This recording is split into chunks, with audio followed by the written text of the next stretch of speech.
Hello and welcome to the Hard Questions. I'm Solomon Serwanja. We are shaping our politics, especially as we go to elections. We're all counting down to the 2026 polls. Remember, it's your role and responsibility to go and cast your ballot to vote in your next leaders.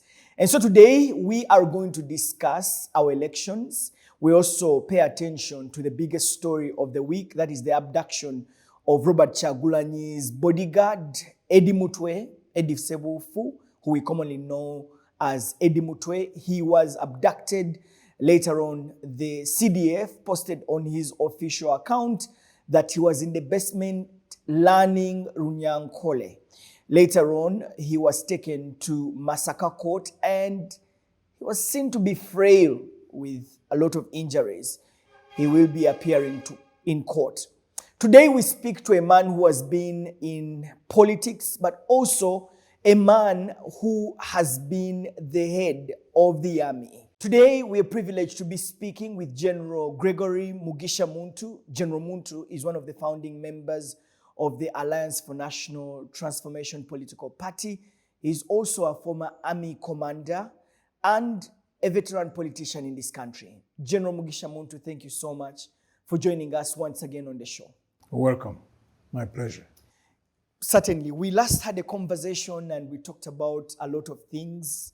The last time you were in that seat. Firstly, General, the big story has been abductions. The latest being the abduction of Eddie Mutwe or Eddie Sebufu. Later on, we find a shocking tweet from the CBF that he was in the hands of security officers in a basement learning Runyankole, according to his official tweet. And then he was found in Massacre. I really wanted us to get your thoughts. What do you make of these abductions, especially by the army? Well, this regime sustains itself in power, basically using a number of tools. Yeah. But the most common and most effective, if I may say, is the use of money to rent support or to buy out people, and the use of fear as a tool for control. And as normally happens in all autocratic regimes, you have to keep on reinforcing the fear and increasing the extent to which you apply the tools of fear that create fear. Initially, you may not engage in a lot of negative activities, but the longer you stay in power, the more need for repression if you are going to maintain a tight lead on the situation. And that's, I think, where we find ourselves. And if they don't keep on acting the way they act, people can become confident. And the one thing that terrifies all autocratic regimes is a confident society. So when they arrest someone like Eddie and many other young people who've been arrested, it is consistent with the reinforcement of the state of fear, so that they maintain fear in the population and also fear in the different actors. So they simply can't stop that. And they have to keep on increasing it, because the more you apply it, the more people get fed up, the more people, a number become resilient, and there's a time when you can find the population saying enough is enough. Again, that's what terrifies autocratic regimes. The only way an autocratic regime can stop utilization of those tools of creating fear is if it decides and says, you know what, let's change direction, let's change strategy, let's now create an environment in which there can be fair competition. Before that happens, I would like to believe that even the worst hasn't happened yet. As long as Gen Museveni still wants to maintain control, and very well knowing that he doesn't have a popular base, now he has got to keep doing all things to maintain to maintain control through fear and through use of resources, compromise leaders. Because that's another strategy that they use. Because when you compromise leaders, even when there's a deep dissatisfaction within the population, once the population finds itself leaderless, it keeps on, in that state. Hopeless, maybe angry, maybe frustrated, but when they don't have leaders, they are not able to organize, or it's not easy for them to galvanize themselves when they don't have leaders. Unfortunately, even when you compromise leaders over a period of time, new leaders would emerge. There's no situation where you find autocratic regimes sustaining themselves in power endlessly. There's always an end to it. Yeah. I wanted to come in. General Muntu, you were an army commander for close to 10 years, 1989 to 1998. You were leading an army at that time. When you see the very person who currently sitting in that position you were in, years later, ordering the abduction of people from the streets, tweeting on his official account, proudly saying, we have this person, he's in the basement, he's learning Runyankole, being released with wounds and images and his head, his beard shaved. What comes into your mind? Well, fear for the country, fear for what could happen, the future into which we are heading. Even during our own time, we made our own mistakes. There's no doubt about that. The situation was quite complex. We were fighting against 7 insurgent groups who were trying to stabilize the situation after a war of 5 years. We also had a lot of political resistance in a number of regions. But in spite of all those challenges, at least one thing that we had then, which is lacking now, is the sense of admitting where we made mistakes. If not publicly, but behind closed doors, we would know where we would have made mistakes. And then we would discuss and see how to rectify the mistakes, how to do things different. Because basically we're looking at the country. How do we build institutions? How do we establish functioning systems? And along there, we knew that there are areas where we would get challenges, like fighting insurgency is one of the most complicated ways of warfare. Even the most developed countries that have engaged in the kind of wars that like we're involved in. I mean, you can see like the American army in Vietnam or when it was in Afghanistan. Even when an army is sophisticated, fighting, carrying out counterinsurgency operations is one of the most complex ways in which armies can easily find themselves sucked into a lot of controversies. We were fighting on 7 fronts, but we had the humility to know the challenges we were meeting. And we knew that they were going to be military, they were going also to be political. But when we would make mistakes, as I've already indicated, there would be lessons to be learned, how to change ways, how to maintain discipline in the army, because another thing we knew that if there's a breakdown of discipline in the army, the country is gone. Now the problem, and internally, there are things when we would make mistakes that would really make us feel bad. Maybe if we didn't express it in public, but inside ourselves, because we knew that we had a noble cause, we were meeting challenges, also making mistakes, but we knew that the end of it all, the country would reach a point where they would start reaping sweet fruits from that process, in spite of whatever mistakes we would make, because they would not be deliberate. The problem now is that all what we see is intended, it's deliberate, it's conscious, it's by design. And what is frightening, it seems now there are officers who seem to be enjoying it too, and also conducting it with a sense of impunity.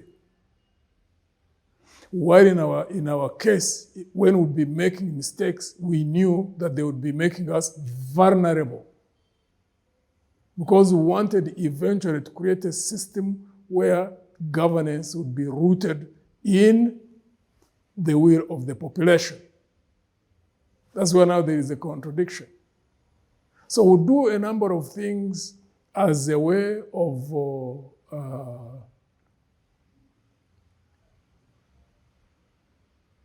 it was a war of winning over hearts and minds. Even when we would make mistakes, and in the process of rectification of mistakes, and also changing tact, the target was winning over hearts and minds. We knew it was a very difficult process because a number of challenges was also rooted in history.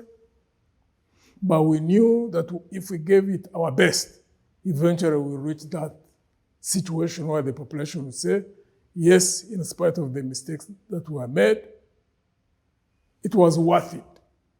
Whatever sacrifices on the side of those who were fighting, on the side of those who had been defeated, that would reach a point where we would have a country where there would be justice, where there would be transparency in the management of national resources, where there would be fair play, where there would be no nepotism, where there would be equal opportunities and observation of freedoms and rights of people.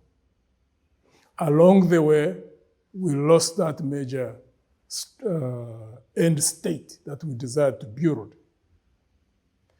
So there is, in as far as I'm concerned, there is no government that will never make mistakes. It's human to make mistakes. The issue is the magnitude, first, of the mistake that would be made. Two, the motive behind. Was it deliberate? Was it conscious? Was it by design? Or was it a mistake, even when people were trying to do things, in good faith? Yeah. Those are critical. What is frightening now, all the things that are happening are by design. Yeah, I wanted to come in. You've talked about that. You built this army and created disciplinary measures within the army that even when mistakes were made, there was a degree of accountability. You would have internal conversations and, flash a spotlight into yourselves. Remind yourself why you were fighting. I was told that sometimes they would even execute soldiers for some of those mistakes that were done. Yes. Rape and all those grave mistakes.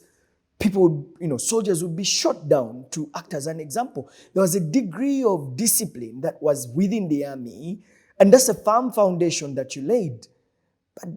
But this is not what you see now. Yeah, because at that time the focus was... Now you're seeing the very people who are supposed to enforce that discipline, are they doing contrary to what you actually set up? It's absolutely...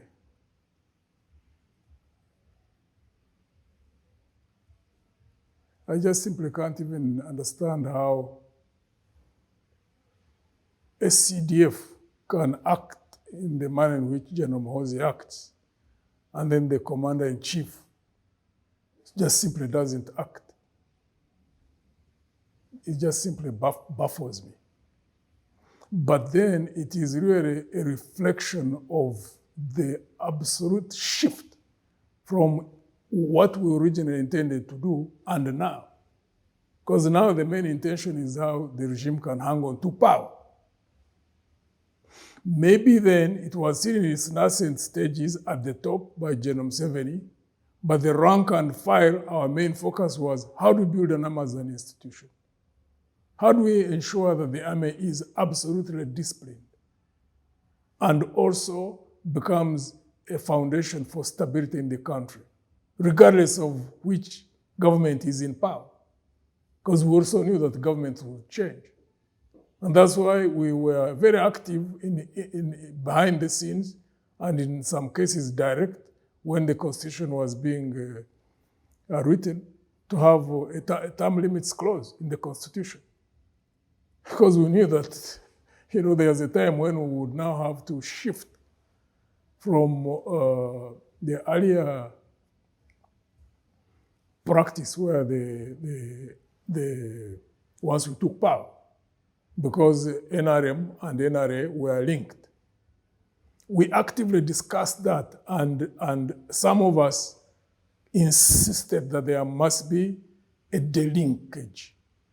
The first thing we started off with was the name itself, because we didn't want ourselves to be continuously seen as NRA. A wing of a political movement. Correct. There was intense conversations. Not only discussions, but even in the CA itself.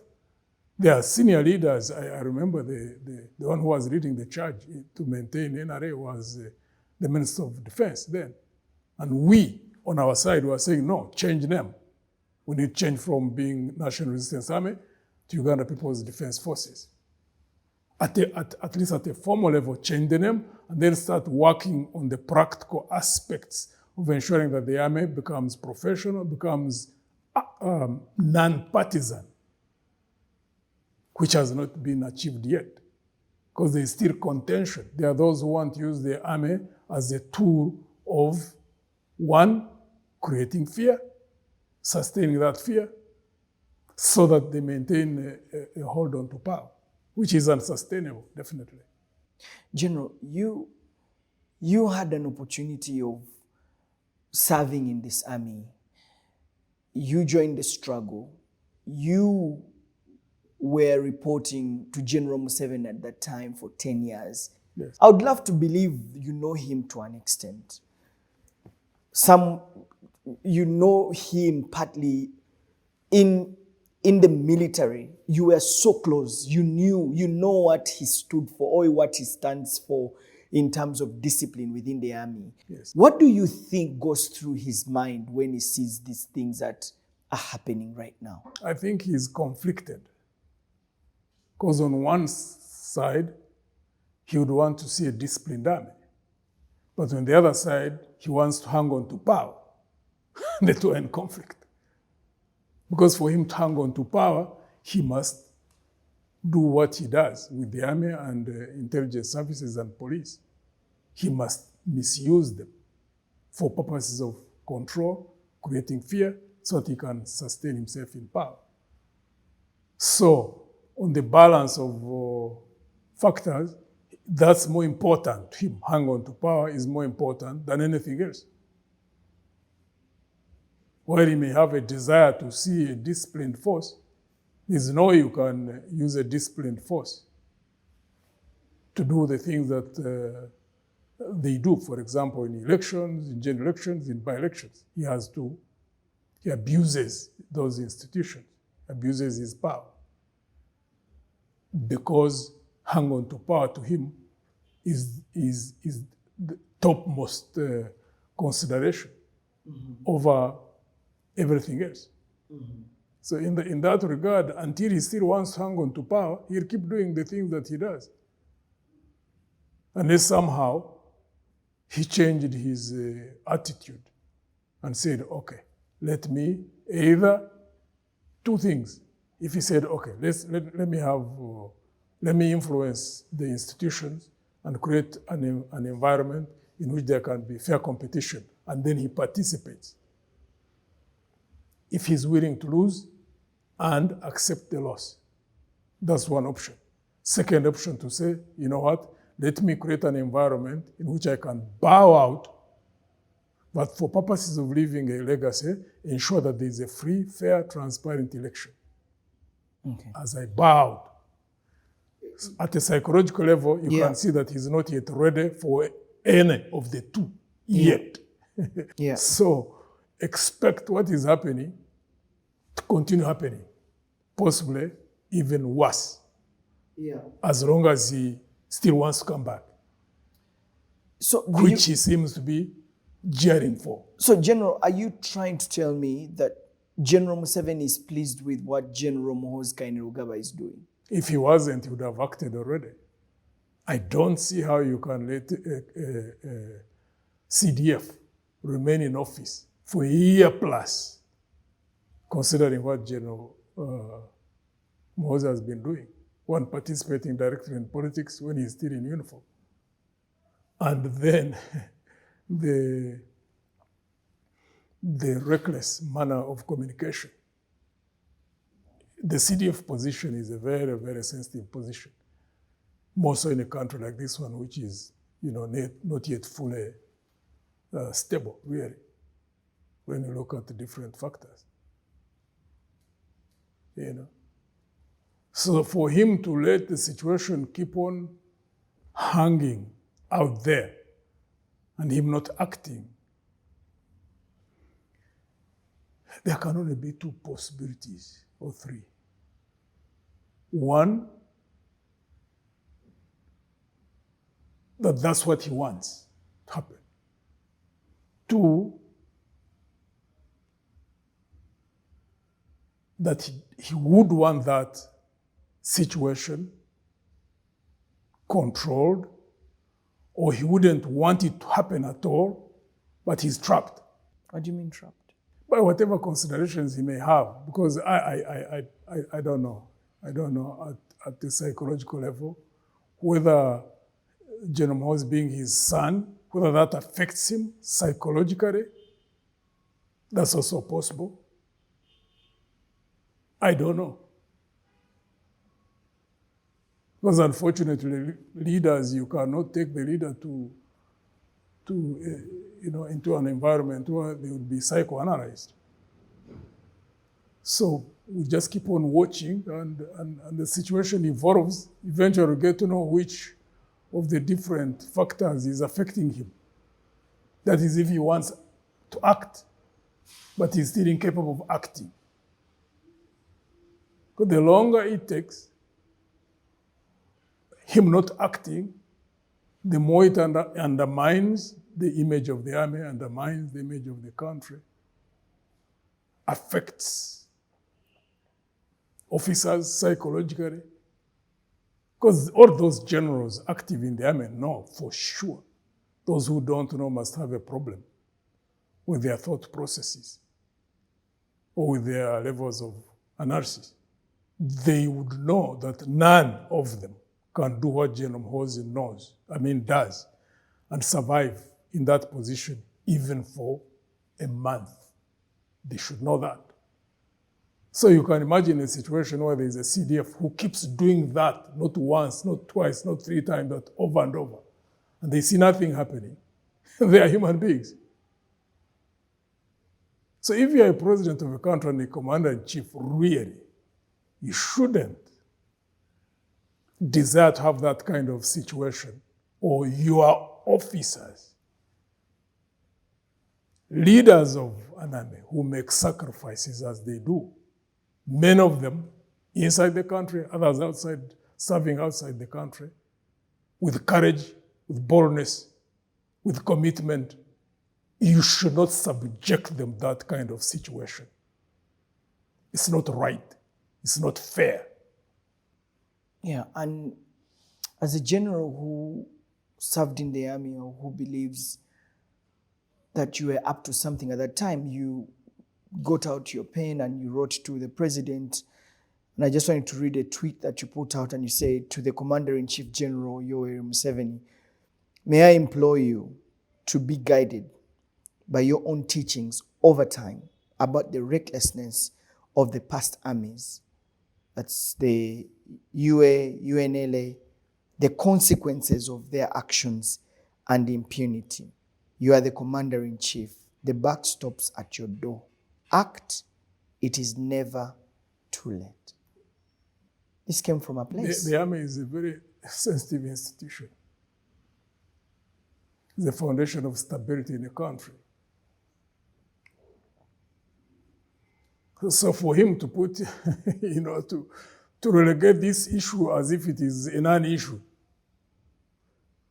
I simply can't decipher why yet. I don't know. But best case scenario is that the situation gets resolved along the way, through whatever means. But it's not something that I think anybody should gamble at. It's not good to play Russian roulette in a situation of this nature. He may not consider it serious. I don't know what he's thinking. But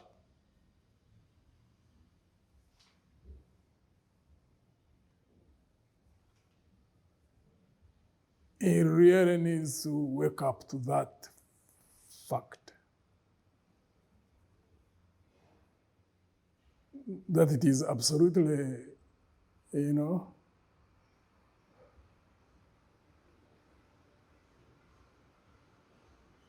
to a large extent, when you're in that position, like you are the president of a country and you let that kind of situation keep on and on and on and on. If nothing negative happens, we would all thank God. If anything happened in a negative, then basically it would be pointing to the levels of irresponsibility by the commander-in-chief. General, the president has extensively written against torture, against beating of wananchi, against all these things, and yet this time he's deaf silent on this issue. So I'm not able to decipher exactly what is going on in his mind. I just simply don't understand. Do you think he's captured? I think he's conflicted. What are the risks of overlooking these things and just moving on? Let me tell you, even all these countries, most of the African countries really, most of them have not yet built strong institutions and efficient systems of governance that are firm foundations on the basis of which governance can be conducted, government after government, even when there are changes of government. Most of them are still in a transitional states. But even in those kind of transitional states, I doubt whether there is any country around, even in the region, where a CDF would act the way Gen Muhoozi has acted, and the government doesn't act. I don't think that could happen. But let's hope for the best. Walk with me in the corridors of power within the army. Scan through the generals who have built this army and made a contribution, sacrifice, and the men and women who serve in this army. What do you hear? Most trained officers and men understand the implications of this. It's people who've never operated within the army who would have no understanding or clue. I see many of them on Twitter, They're like young monkeys that laugh at the burning forest, not knowing that actually the habitat that they live in is what is burning. We forgive them because they don't understand the critical nature, the central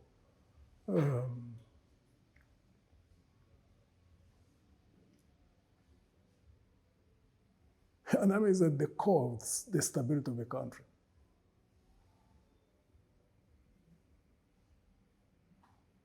Any trained officer or man, more so like UPDF, where there are officers who are exposed.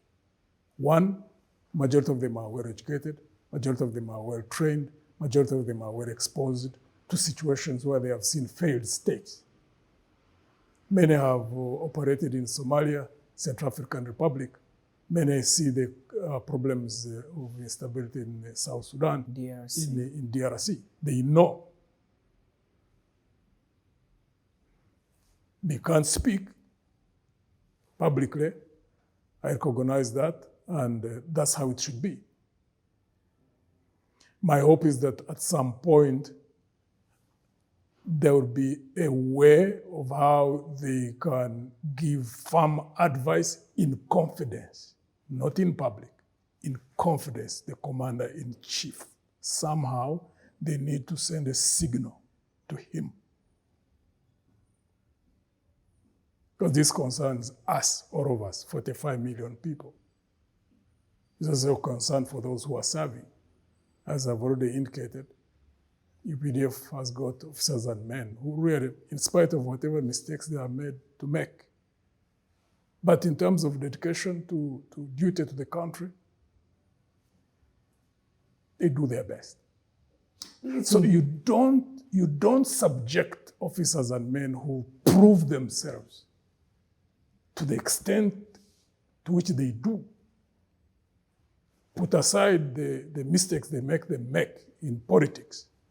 But in terms of defending the country or participating in the stabilization of other countries that become more or less failed states, you have to give it to them. So respect that. Act in a manner where they all recognize that they are equal before the law, that they are also treated similarly, not differently. Now, Gen Muhoozi may not recognize that, possibly, but he needs to understand that, because he's dealing with human beings, not robots. Yeah. Last one on that subject. Do you think these issues are discussed at the top military organ? Where top military chiefs sit, and it's called the High Command, right? To be honest with you, I think it's High Command. Yeah. High Command. I don't know. I wouldn't want to tell a lie. I don't know. Yeah. Yeah. But even if it's not discussed in the High Command, there are times when senior commanders can talk to the commander-in-chief in confidence. Now, the problem now is that the person who would ordinarily be doing that is the one who is actually causing the problems. Because ordinarily it is the CDF who would be talking to the commander-in-chief in confidence, say, we have a problem here, we need to resolve it. But when he's the one causing the problem, doesn't General Museveni then it creates a problem. You know, because I know that a number of situations where armies behind the scenes have influenced smooth transitions in countries, Kenya being one example, number of countries. But the officers have to be bold and confident. And there's a point where they have to put the country above self, say whatever consequences to my promotion or to my position or posting, this is now important for the country. So with respect, you advise, behind the scenes, not publicly, you advise. The advice can be taken, it can be ignored, but you'll have done your duty to the country. Because you do that believing that it could save a situation that could be avoided. That happens in life. And that should really be, in actual fact, should be easy for those who serve in uniform, in the army. Because they go on fronts, and you don't know when you go in a battle whether you're going to come back or not. I mean, every time you come back, you thank God. Because you could die. So therefore, and they don't desert, they don't run away. They keep fighting. Different theaters, which basically shows that they have the courage. But then there's a difference between physical courage on the battlefield, or if some people like in the old when they would go hunting for lands and things like that, there's that form of courage. But there's also moral courage, where you face someone who is superior and you tell them the truth, regardless of the consequences of it. It has always baffled me. How you can have one human being go before his bold and ready to die for the country, and they fight, they be shot at times they'll be wounded, they go back and fight. But when it comes to courage to tell a superior officer and say, sir, there's going to be a problem in this, then the courage collapses. I'll tell you why it collapses sometimes. I mean, that's the thing I was going to ask you, like, even with some of these people you say you would love to speak to, the CIC in confidence, yes, when they recall the past experiences, I mean, we've had big names like Gen Muhoozi that yes, had the confidence of, speaking up, and we know what happened to him. He's now what? Advisor or something. yes. When you see such a thing, you think twice about, okay, in the past we've seen men who thought had courage to speak about some of the things that happened within. Eventually, we saw how the CDF spoke out against General Muhoozi publicly on his official handle. And then ultimately, he's just put in a position of advisor. Then you're thinking, okay, who am I? But General Muhoozi, who tried to speak up, ended up with these consequences. So compared to death in battle, which is worse?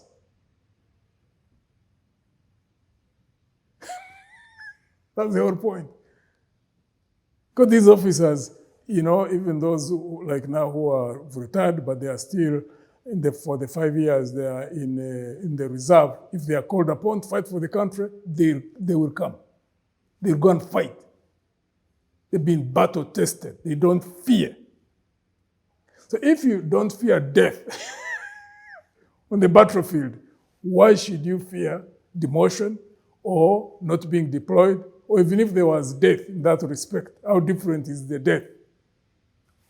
The death where you are killed by through unorthodox methods, and the death where you are fighting on the front. They are both death. So it's quite, when I was in command, when I would go visit units, I would ask the commanders down. If it was, the problem was the brigade commander, I would be asking the battalion commanders and the staff officers. And also those lower, like the company commanders. If there was, for example, short landing of supplies, say you go to battle every other day. You don't flinch. You don't run away. You don't desert. And you could die, because many die and we bury them. This one is buried, is not going to be resurrected. But you still go. When it comes short landing of food or misuse of salaries of officers, you fear to stand before the commander, battalion commander, brigade commander, division commander, and say, sir, this is wrong. Why? I never got an answer. Up to now, I sit in the politics. It's baffling. General, we're going into an election with an army that descended on the recent by-election in Kawempe, beat up people, masked up, beat them up, including journalists and opposition supporters, and nothing at all was happening. Like, no accountability, no nothing. And the response to that was rather alarming. Part of the design to sustain fear. Because they know the moment they lose fear as a tool of control and manipulation of the public mind, they are lost. So let me ask General, They know they lose power. what do you see as we get into this election with such an army which is going to, quote unquote, say they will be available once called upon as we get into an election? Optimism is very, very important in life. Optimism and hope in life, in any endeavor. So those of us who are engaged in politics and in the change process, one, we must remain optimistic and hopeful that things could change for the better. But also be realistic enough to know that even if they don't change, this is our country. Nobody's going to change it for us. And keep engaged until this matter is resolved one way or another.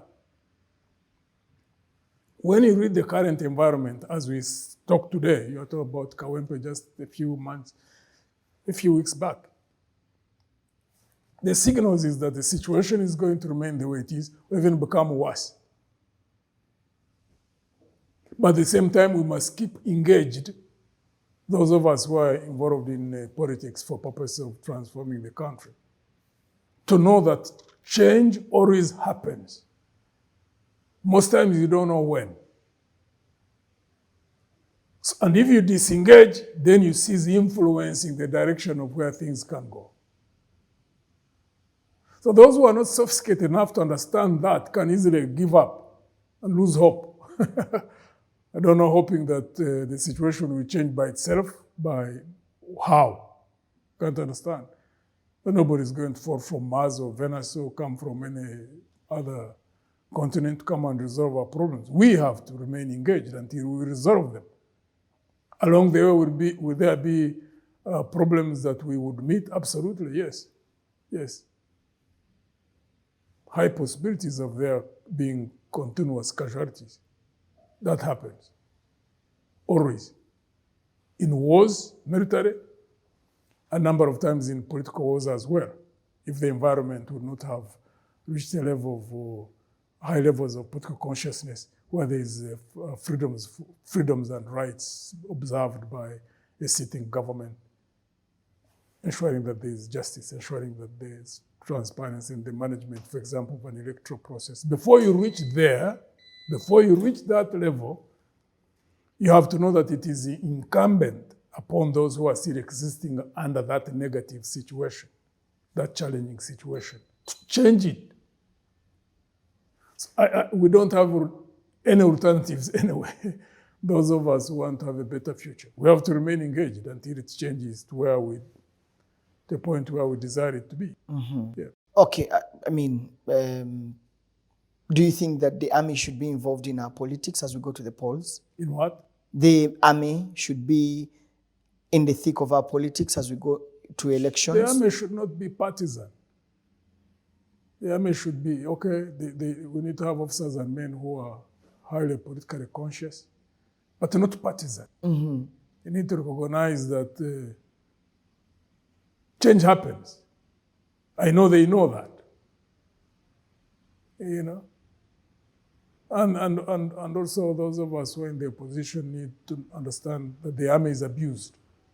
Many officers and men really detest how they are used, or how they are abused. There are those who like it, those who are short-sighted, those who are looking for promotions. You know, and therefore they are willing to do anything at the behest of the regime. But there are those who really would want to see the army remain non-partisan. Mm-hmm. Yeah. So much as we struggle and then they are used to met out the atrocities they do, many of them are bleeding in their hearts. You know? So many of them are actually captives of a situation. But the army being what it is, once they are given orders, you march. Yeah, they'll carry them out. And until a point, because that also happens. There are situations which keep on evolving, and not only the army, but you find even the population itself. There is a point where, a turning point, where the dynamics of change mature to a level where there is almost consensus, at times unspoken, but it's in the feelings of people. Those who are involved in, like civilians, yes. But there's also a time when that change process creates a situation in the army where the army takes a firm stand and stands by the population. That happens. Countries which are lucky, that happens. Countries which are unlucky, a situation implodes. Do you think now, that, in our situation, you don't know which direction that's what I was going to ask. Do you think that as this army in its current state can be able to stand up? I don't know. I would like to give them the benefit of doubt. That's why we keep communicating to them broadly. Because every word spoken is a seed. So the more seeds that are planted in the minds of these officers and men for them to understand that they have got a critical responsibility to ensure that there is a smooth change, because change happens, the more that keep meditating about the words spoken by different people, the higher the likelihood that at some point there could be a critical number of officers who think alike and can act in concert. Yeah. At the point of need for them to do what the country requires rather than what any other individual requires. And that's the thing. I don't know how the situation will evolve. I don't know either, but you were saying that the army shouldn't be partisan. No, it shouldn't. But you see, we're in this state where you have the commander of the army who says march east, and the army marches east or march west or south, being a son of a leader of a political party and president and standing for elections. Yes. It's a very complex situation. I'm not just simply... And someone who was tweeted out publicly, vote the NRM, Muhoozi, vote Muhoozi. Muhoozi is here to go give him overwhelming votes. I think we find ourselves in that situation, General Mugisha Muntu. Yes, we do. It's very complex. But on the positive side, looking at history, since creation, any of us who has studied history, and even as one interprets the current situation, one would need to have the hope from the understanding that change creates its own life, change creates its own dynamics. So as General Museveni sits back and doesn't act, as General Muhoozi breaks the law, they are not the beginning and the end. Change creates its own dynamics. The only thing none of us knows, General Museveni doesn't know it, General Muhoozi doesn't know it, I don't know it, nobody knows it, how with the dynamics that are created by change as a factor, constant factor of life, how will they unfold? And in which direction will they unfold? In regard to that, none of us knows. There are those who may think that they are in control, but they would just be simply dreaming, because I have seen many leaders who think they're in control. But when dynamics of change kick in, contrary to their own desires, it resolves problems. Yeah. Yes, I've seen that happen over and over. Anybody who doesn't learn lessons from that, they have a problem with their thinking. Yeah. What a way to end this interview. General, thank you for speaking to us. Yeah, deep conversations happening. Last time we talked about what the future of this country looks like. So I wanted to ask you that as the last question. 5 years from now, what do you see? I would hope and desire to see a country where there is stability, where there is equality before the law, where there is justice, where there are leaders who are fair-minded, even-handed, where, a young man or woman who leaves university with their certificate goes to any government office, very well knowing that if they have got their papers and they are the best in an interview, for example, that they'll get a job. Even when they know nobody, they have not paid anybody any money. That there is a business person who goes to the ministry and bids, and they have the best bid, that they can actually get a contract to do whatever they have bid for without paying anybody, without knowing anybody, because it is possible. There's nothing which has been done in any other country, as we see what I'm talking about happen in other countries. That can't happen here. They are the same human beings, same intellect. Only thing that they have, which we still lack, is just discipline. Yeah. And leadership. That's what we have to keep working on until we achieve that. All right. Thank you very much, General, for speaking Welcome. to us. My pleasure. It's been a very great conversation. I hope you enjoyed it. Thank you for watching The Hard Questions. I'm Solomon Serwanja, and I've been speaking with General Gregory Mugisha Muntu. See you next time.